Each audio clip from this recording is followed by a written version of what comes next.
Ok, donc on parlait à l'instant des roches sédimentaires détritiques, constituées de grains associés entre eux par un ciment, dont la nature est variable. Ces roches, ces lames minces de roches, sont observées ici au microscope polarisant, sur lequel je vais vous donner ici quelques informations. Vous voyez que ça ressemble furieusement au microscope optique classique que vous connaissez depuis la sixième. Vous reconnaissez ses principaux constituants. En rouge, j'ai indiqué les parties qui sont spécifiques au microscope polarisant. Il s'agit de filtres qui sont capables de polariser la lumière et qu'on appelle des polariseurs. Le premier se situe entre la source lumineuse et l'échantillon et on l'appelle tout simplement polariseur. Le second filtre est placé plus loin sur le trajet de la lumière entre l'échantillon et l'oculaire. Ce deuxième polariseur, il est appelé analyseur car il va permettre entre guillemets d'analyser la lumière transmise par l'échantillon. Alors voyons un peu comment ça marche. Ça c'est votre œil. Et ça, c'est une source de lumière qui, bien sûr, émet un rayonnement dans le domaine du visible, et ces rayons partent de la source et sont dirigés dans toutes les directions de l'espace. Maintenant, si devant cette source, je place un filtre, un polariseur, que se passe-t-il? Un polariseur, il faut voir ça comme un dispositif qui va filtrer la lumière incidente et ne laisser passer celle-ci que dans une seule direction. On dit alors que la lumière est polarisée. Plaçons maintenant un échantillon de roche, une lame suffisamment mince pour laisser passer la lumière. Si je regarde ça au microscope, je vais avoir ce type d'image sur laquelle je distingue des minéraux avec leur couleur naturelle et leurs formes caractéristiques. On parle de microscopie en LPNA pour lumière polarisée non analysée. Et effectivement, il n'y a pas d'analyseur ici. Enlevons à présent notre échantillon et positionnons un deuxième filtre. Ce nouveau filtre, vous l'aurez compris, c'est l'analyseur. Dans cette configuration, les deux fentes sont alignées de sorte que la lumière polarisée parvienne toujours jusqu'à mon œil. Si maintenant je fais tourner le filtre pour qu'il effectue une rotation exactement de 90 degrés. 90 degrés, l'analyseur se retrouve perpendiculaire au polariseur et je ne vois plus rien. Car la lumière polarisée est maintenant bloquée. On parle d'extinction et quand je regarde dans le microscope, eh bien, c'est entièrement noir. Reprenons notre échantillon de tout à l'heure et remettons-le sur la platine du microscope, c'est-à-dire entre le polariseur et l'analyseur. Qu'est-ce que je vois à présent? Ceci. Waouh! C'est toujours les mêmes minéraux, mais vous le voyez maintenant, certains ont des couleurs incroyables, hein, du rouge, du vert, des teintes irisées. On est en LPA, en lumière polarisée analysée. Mais alors, pourquoi voit-on quelque chose alors qu'on est toujours en position d'extinction? La raison à ça, c'est que certains minéraux de la roche vont en quelque sorte dévier la lumière incidente polarisée. En fait, lorsqu'un rayon lumineux pénètre dans un cristal, il se dédouble en deux rayons de polarisation différentes, c'est ce qu'on appelle la biréfringence, et ça provoque l'équivalent d'une rotation de la polarisation. Donc une partie de la lumière polarisée analysée parvient maintenant jusqu'à mon œil, alors qu'elle n'y parvenait pas précédemment, et je peux voir les minéraux avec des teintes de polarisation très particulières. C'est peut-être un peu compliqué tout ça. Ce qu'on vous demandera en SVT, c'est pas forcément de comprendre le principe physique derrière tout ça, c'est surtout d'arriver à identifier les minéraux de la roche. Et là encore, il existe des planches d'identification. Si vous souhaitez regarder ça de plus près, vous trouverez le lien dans la description pour télécharger ce document, un document que je vous ai déjà présenté précédemment. Il existe quand même une façon d'utiliser un microscope polarisant à distance, bon, avec les limites que ça comporte bien sûr.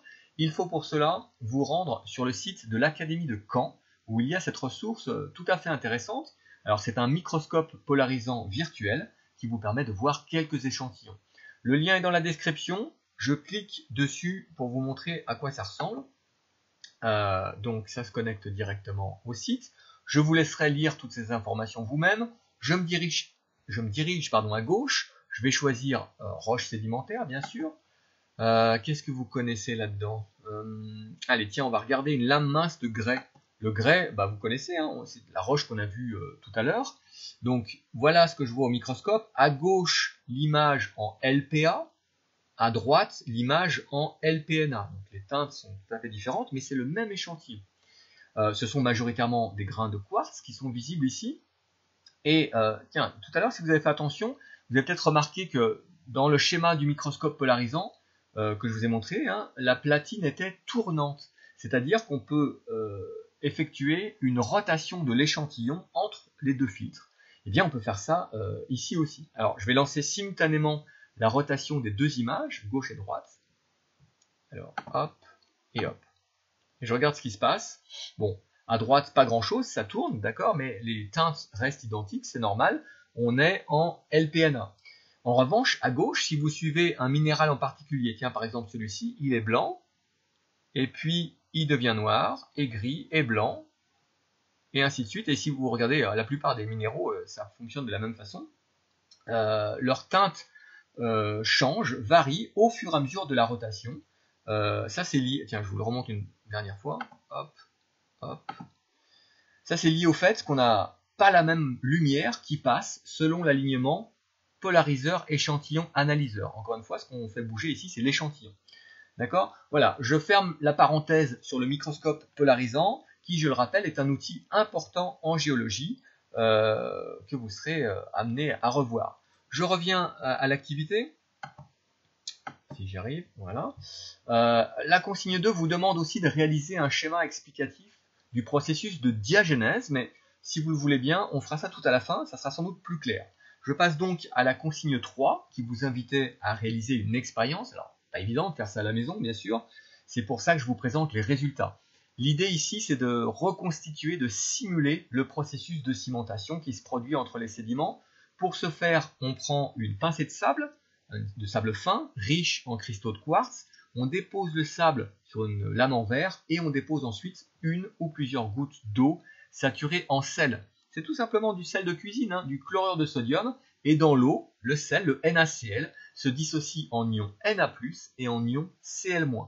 On peut éventuellement placer la lame à proximité d'un radiateur pour augmenter la température ambiante, ce qui favorise l'élimination d'eau et la cristallisation du chlorure de sodium. On voit d'ailleurs quelques cristaux sur l'image du centre, là, si vous êtes attentif. Donc c'est finalement une forme de cimentation qu'on observe, puisque les cristaux de sel vont solidariser les grains de sable entre eux. À titre de comparaison, vous avez à droite une lame de grès, justement, qui montre une structure assez similaire, avec quand même des grains plus compacts et un ciment qui paraît plus robuste. Il y a des limites, évidemment, à ce modèle de cimentation, à commencer par le nombre réduit de composants. On a juste ici du quartz et du sel, pas d'autres minéraux dissous qui pourraient changer l'assemblage du ciment, sa composition chimique. Alors oui, on modélise l'élévation de température qui est effectivement constatée lors de l'enfouissement, mais il est difficile vraiment de mimer l'augmentation de pression, donc on n'est pas tout à fait dans les conditions réelles quand même. Enfin, la durée de l'expérience n'a absolument rien à voir avec la durée réelle de la formation des roches sédimentaires, qui est bien sûr beaucoup plus longue, et qui dans certains cas peut même prendre des millions d'années. Ça reste quand même une modélisation intéressante qui permet de visualiser certains mécanismes. Maintenant qu'on a analysé l'intégralité des documents, je reviens à la consigne 2 pour faire ce fameux schéma montrant le processus de formation des roches sédimentaires. Alors bien sûr, je ne vais pas reprendre les étapes d'altération, d'érosion, de transport et de dépôt qu'on a déjà vu précédemment. Je pars ici d'un mélange plus ou moins hétérogène de sédiments de taille variable. J'ai représenté des grains de différentes formes et couleurs. Entre ces grains, des espaces qui contiennent le plus souvent de l'eau. L'augmentation de la pression au cours de l'enfouissement va avoir tendance à tasser les grains, à diminuer la porosité. On va parler de compaction. Le processus se poursuit et les ions dissous dans l'eau résiduelle vont d'une manière ou d'une autre précipiter pour constituer une matrice solide qui va donner de la cohésion à la roche. Ça, c'est la cimentation. Et tout ça dépend bien sûr des conditions physico-chimiques du milieu et de l'augmentation de la pression et de la température au cours de l'enfouissement. Voilà, on arrive au bout de cette troisième partie. La notion 3 résume l'essentiel des connaissances à retenir. C'est donc le moment de recopier ça sur votre cahier. N'oubliez pas non plus qu'au-delà des connaissances, on a travaillé des compétences et notamment l'utilisation du microscope polarisant, même si tout ça reste quand même assez virtuel. Allez, on se retrouve très vite pour la quatrième et dernière partie du chapitre consacré aux géosciences et à la dynamique des paysages.